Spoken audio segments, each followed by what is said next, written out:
ఈదుమూడి గడ్డకు పాదాభివందనం. ఎందుకంటే ఈ గడ్డ పోరాటాల అడ్డ, ఎంతోమందికి స్ఫూర్తి ప్రదాత. ఇక్కడ ఉన్న ప్రజలు స్ఫూర్తిదాయకమైనటువంటి వాళ్ళు, అనేక మందికి ఉద్యమ నేపథ్యాన్ని నేర్పిన స్ఫూర్తి ప్రదాతలు, వారికి కూడా నా పాదాభివందనం. మన మీటింగులు ఉపన్యాసాలు అనగానే మనం ఉర్రుతులుగుతాం. ఓ మామూలుగా కాదు, జీనా హైతో మరణా సీకో, కదం కదం పర్ లడ్నా సీకో అని మొదలు పెడతాం. అడుగడుగునా పోరాడు, చావడానికైనా సిద్ధపడిన సందేశాలు ఇస్తూ ఉంటాం. ఇవాళ వాటన్నిటికీ ఫుల్ స్టాప్ పెట్టారు. ఎందుకంటే వర్గీకరణ జీవోలు వచ్చినాయి, ఆనందం సంబరం విజయోత్సవం అంటున్నారు. మరి ఉర్రూతులుగే ఉపన్యాసాలకు అవకాశం లేదు. మరి ఇప్పుడేం చేయాలా? ఒక ఆయన వచ్చి ప్రశ్న వేశాడు, నేను రేపేం చేస్తారని. మరి ఆయన నిన్నకుండా వెళ్ళిపోయాడు. ఇక్కడ మీ ఊరిని చూడగానే నాకు సినిమా గుర్తొచ్చింది. ఆయన ఎవరండి? హరికృష్ణ కొడుకు ఒక ఆయన ఉంటాడు, జూనియర్ ఎన్టీ రామారావు. ఆయన ఊరు వెళ్ళి సేమకి వెళ్తాడు. ఆయన వెళ్ళంగానే ఆ నేలని ఇలా ముద్దాడి అక్కడ నీళ్లు తాగుతాడు. ఆ నీళ్లు తాగంగానే ఆయన కళ్ళు ఎర్రగా అయిపోతాయి. ఆయన పెద్ద ఆవేశం వచ్చేస్తుంది. బ్రహ్మాండమైనటువంటి అక్కడ పోరాటం చేస్తాడు. అట్లా ఈ ఊళ్ళో కూడా ఇక్కడ నీళ్లు తాగితే అందరి పరిస్థితి అదే. ఈదుమూడు వచ్చి ఈదుమూడు నీళ్లు తాగంగానే సేవ నీరు తాగినట్టుగా ఈదుమూడు నీరు తాగంగానే జనానికి ఒక రకమైనటువంటి ఉద్రేకం వచ్చేస్తుంది, ఆవేశం వచ్చేస్తుంది.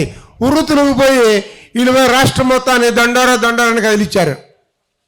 అలా కదిలించిన క్రమం ఈ గడ్డలో, ఈ నీళ్ళల్లో ఉంది. ఇక్కడ ఉన్న వాళ్ళందరూ కూడా ఈదుమూడు నీళ్ళు తాగిన వాళ్ళే. అందుకే ఇన్ని సంవత్సరాలైనా, ఇన్ని అవస్థలు వచ్చినా, ఎన్ని కష్టాలు వచ్చినా, ఇన్ని బాధలు వచ్చినా ఇంకా మళ్ళీ వచ్చి ఇక్కడే కూర్చున్నారు. నేను కూడా ఈదుమూడు నీళ్ళు తాగా. ఇందాక ఆయన అన్నాడు ఉద్యోగం పోయిందని. ఈదుమూడు నీళ్ళు తాగినాక ప్రాణం పోయినా పర్లేదు అన్నాడు కనకారావు. ఉద్యోగం ఏముందండి, చాలా చిన్నది. అయితే ఈవేళ మనం చాలా నష్టపోతున్నాం. ఒకే ఒక మాట. ఎందుకంటే ఏదైనా ఉపన్యాసం చెప్పాలంటే ఎవరు వింటున్నారో చూసి వాళ్ళకి చెప్పాలి. వాళ్ళు చిన్నపిల్లలా, మహిళల, ముసలోళ్ళ, విద్యావంతుల, ప్రొఫెసర్లా, మనం ఎవరితో మాట్లాడుతున్నామో చూసి వాళ్ళకి ఏం కావాలో చెప్పాలి. ఇక్కడ ఎవరికి ఏం మాట్లాడాలో అర్థం కావట్లా. ఏది ఏమైనా 31 సంవత్సరాల ఉద్యమం, ఈ జీవోలు వచ్చినాయని సంబరపడుతున్నాం. కానీ 31 సంవత్సరాల ఉద్యమంలో మాదిగ జాతి చాలా తీవ్రమైన నష్టాన్ని పొందింది. మాదిగోళ్ళు నష్టపోయారని చెప్తున్నాను నేను ఈ వేదిక మీద నుండి. ఒకనాడు ప్రతి మాదిగ పనిలోనూ పటిష్టమైనటువంటి మాదిగ పెద్దల కమిటీ ఉండేది, మాదిగ యువకుల కమిటీ ఉండేది, మాదిగ గ్రామ కమిటీ ఉండేది. ఈవేళ 31 సంవత్సరాల ఉద్యమంలో ఆ కమిటీలన్నీ కూడా నిర్వీర్యం అయిపోయినాయి. ఎవరో వస్తున్నారు, నువ్వు లీడర్ అంటున్నారు. ఆడెవరికి తెలదు, మండలానికి లీడర్ తెలదు, జిల్లాకు లీడర్ తెలదు, ఎవరికి లీడర్ తెలదు. ఆయన వచ్చి మీటింగ్ పెడతామని సందలిమంటున్నాడు. ఇదే మాదిగ కమిటీ అయిపోయింది.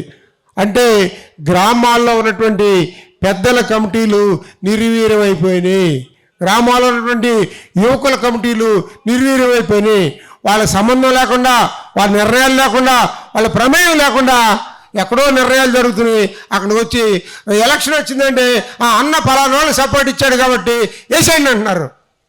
మనమేంటి, మన గ్రామం ఏంటి, మన పెద్దలేంటి, ఇక్కడ మన అవసరాలు ఏంటి, మన ఎవడు కాస్తాడు, మన ఎవడ వెనకాల ఉండాలి, మనకేం కావాలని నిర్ణయించుకునే శక్తి గ్రామ కమిటీల నుండి ఎవరో తీసేసుకున్నారు.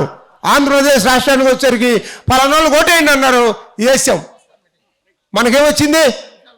నువ్వు వేసావంటే అనే పరిస్థితి వచ్చింది. కాబట్టి ఈ 33 సంవత్సరాల్లో మనం కోల్పోయింది ఏంటంటే గ్రామాల్లో ఉన్నటువంటి పెద్దల కమిటీలు కోల్పోయాం. కాబట్టి తిరిగి మనం ప్రతి గ్రామంలోనూ మన కమిటీలు నిర్మాణం చేయాలి.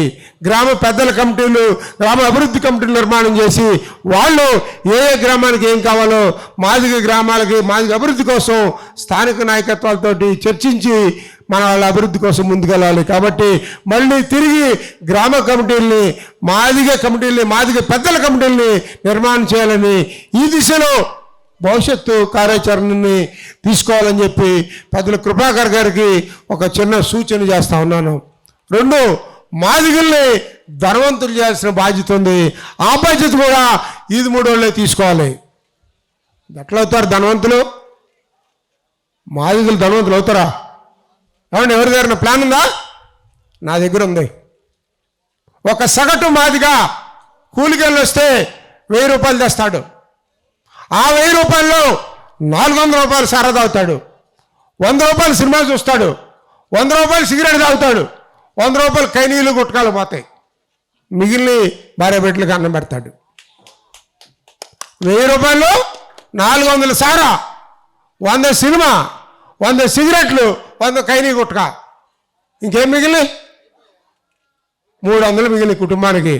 అంటే నువ్వు రోజంతా కష్టపడి 1000 రూపాయలు సంపాదించుకొస్తే అక్కడ కూర్చొని నీ దగ్గరని 700 రూపాయలు దొబ్బేస్తున్నారు.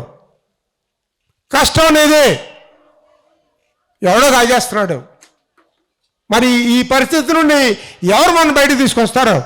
ఖచ్చితంగా మనమే కూర్చోవాలి, మనమే బాగు చేసుకోవాలి, మన యుద్ధం మనమే చేయాలి. మనకు ఆకలి వేస్తే మనమే తినాలి. నాకు ఆకలి వేస్తుంది, అక్కడ ఎవరో తింటే నాకు కడుపు నిండదు. నువ్వు ధనికుడు అవ్వాలంటే నువ్వు ఆలోచించుకోవాలి. మార్గం మాత్రం నాయకులు సూచన చేస్తూ ఉంటారు. సారా మహమ్మారి మాదిగల ఆస్తి సగం పట్టుకెళ్ళిపోతుంది. సిగరెట్ మహమ్మారి మాదిగల ఆస్తి సగం శాతం పట్టుకెళ్ళిపోతుంది. సినిమా మహమ్మారి 10% పట్టుకెళ్ళిపోతుంది. ఎవరో సినిమా తీస్తాడు, ఒక సినిమా తీస్తే వాడికి 100 కోట్లు వస్తాయి. ఇవాళ 1000 కోట్లకు వెళ్ళిపోయారు. చూసేది మనం, ఫ్లెక్సీలు కట్టేది మనం, బ్యానర్లు కట్టేది మనం, డబ్బులు మనే. ఆడి మట్టికి ధనికుడు అయిపోతున్నాడు. మరి నువ్వే ఒక్క సినిమాలో ఎవడన్నా ఒక్క మాది కూడా ఉన్నాడా? మనం ఎందుకు చూడాలండి? వాడు మందు తయారు చేసే కంపెనీలో ఒక్క మాది కూడా ఉన్నాడా? మనం ఎందుకు చూడాలి? మనం ఎందుకు తాగాలి? మనకి ఏంటి లాభం? ఇంకా గురైపోతాం. ఈ యొక్క కాన్సెప్ట్ని గ్రామాల్లోకి తీసుకెళ్ళి మీరు గమనించండి, మిగిలిన ఏ కులంలోనూ తాగి పడిపోయాడు ఉండడు. అందరూ తాగుతారు. ఏ చౌదరి అయినా, ఏ రెడ్డి అయినా తాగి చెట్టు కింద పడిపోవడం మీరు ఎప్పుడైనా చూసారా? వాళ్ళందరూ తాగుతారు. కానీ ఓ పద్ధతి, ఓ విధానం. వాళ్ళందరూ కూర్చుని ఒకవేళ ఎవడైనా పడిపోతే నేర్పిస్తారు. ఒరే ఇట్ట కాదురా, నీ కాళ్ళు ఇంట్లో పోయి తాగరాని పంపిస్తారు తప్ప చెట్టు కింద పడిపోయాడు. మనం చెట్టు కిందే ఉంటాం. అరే ఇంకోటి ఆమెమంటాం, తమ్ముడు పిలుస్తాం, నేను పిలుస్తాం, అక్కడే పడిపోతాం. ఈగలు వెళ్తా ఉంటే భార్య వచ్చి తిట్టుకుంటూ తీసుకెళ్తుంది. ఏం చేద్దాం పాపం, మా తల్లి కట్టుకుంది కాబట్టి తిట్టుకోవాలి. మళ్ళీ ఆమె తీసుకెళ్ళి ఇంటికి నీళ్ళు పోసి అన్నం పెట్టిద్ది. మన గూడెల్లో వాళ్ళటువంటి దౌర్భాగ్యమైన పరిస్థితి ఏంటంటే, కష్టపడి 6 గాలం కష్టపడి 1000 రూపాయలు సంపాదిస్తే 400 సారా పేరు మీద ప్రభుత్వం దోసుకెళ్ళిపోతుంది. సారా వ్యాపారం ప్రభుత్వమే చేస్తుంది. అలా సినిమా వ్యాపారం ప్రభుత్వమే చేస్తుంది, సిగరెట్ వ్యాపారం ప్రభుత్వమే చేస్తుంది.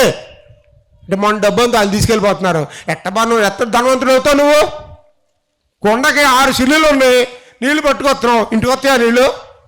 కొండ నిండా పోసి నెత్తులు పెట్టుకుంటే ఇంటికి వచ్చేసరికి ఒక గిన్నె మిగులుతాయి. ఇవాళ మాది వాళ్ళ సంపాదన కూడా అంతే. మీరు కష్టపడంగానే బయటికి రాగానే ముందు బెల్ట్ షాప్ కాడికి వెళ్ళిపోతావు, వాళ్ళు లాగేస్తాడు సగం జీతం. ఇది గ్రామాల్లో మనం చెప్పాలి. మన వాళ్ళు బానిసలు అయిపోయారు. ఇవాళ ప్రభుత్వం కావాలని మన బానిసలుగా తయారు చేస్తుంది. బానిసత్వాన్ని నూరిపోస్తుంది. మనకి మాదిగలను బానిసలు చేస్తుంది. ప్రశ్నించలేని పరిస్థితులు తీసుకొస్తా ఉన్నారు. ఒక పెద్ద 200 కేజీలు ఉన్న దునపోతుంటే ఒక పిల్లడు తాడు కడితే ఆడెమ్మటి వెళ్ళిపోద్ది. ఎందుకు వెళ్ళిపోద్ది అంటే అది పుట్టినప్పటి నుండి దానికి బానిసత్వం నేర్పిస్తారు. తాడు కట్టుకుని లాకెళ్తే పిల్ల విసురుకోదు, లాగదు, చిన్న పరక్కడితే ఉండిపోద్ది. మనం అలా అయిపోయాం. మా నాన్న, మా తాత, నేను, నా మనడు అందరం కూడా దొరగారికి సేవ చేయాలి. మనం తాగాలరా, తాగబోతే ఏంట్రా, ఇది నేర్పుతాం కానీ తప్పురా, తాగకూడదు, డబ్బులు దాచుకోవాలి, అట్టోటి ఏదైనా బండి కొనుక్కోవాలి, ఉంగరాలు. నేను చెప్తున్నా, ఛాలెంజ్ చేస్తున్నా, ఎవరైనా ఒక 4 రోజులు సారా మానేస్తే మోటార్ సైకిల్ కొనుక్కోవచ్చు, 2 నెలలు సారా మానేస్తే ఉంగరం కొనుక్కోవచ్చు, సంవత్సరం పాటు సారా మానేస్తే కారు కొనుక్కోవచ్చు. అవరా ధనవంతులు? ఖచ్చితంగా అవుతాం. కాబట్టి మాదిగ పేటలు ధనికులు అయ్యేలాగా ఆలోచన చేయాలని ఈ కోణంలో కూడా ఇది అంత తేలికయ్యే పని కాదు. కానీ ఎక్కడ దగ్గర బేజం పడాలన్నారు కాబట్టి మనం ఆలోచిద్దాం. ఈ దశలో పల్లెల్ని రిఫార్మ్ చేసే దిశగా మనం ముందుకెళ్ళాలని ఈ చిన్న అవకాశాన్ని ఇచ్చినందుకు ఈదుమూడి గ్రామస్తులకు ధన్యవాదాలు తెలియజేస్తూ కృపాకరానికి అభినందనలు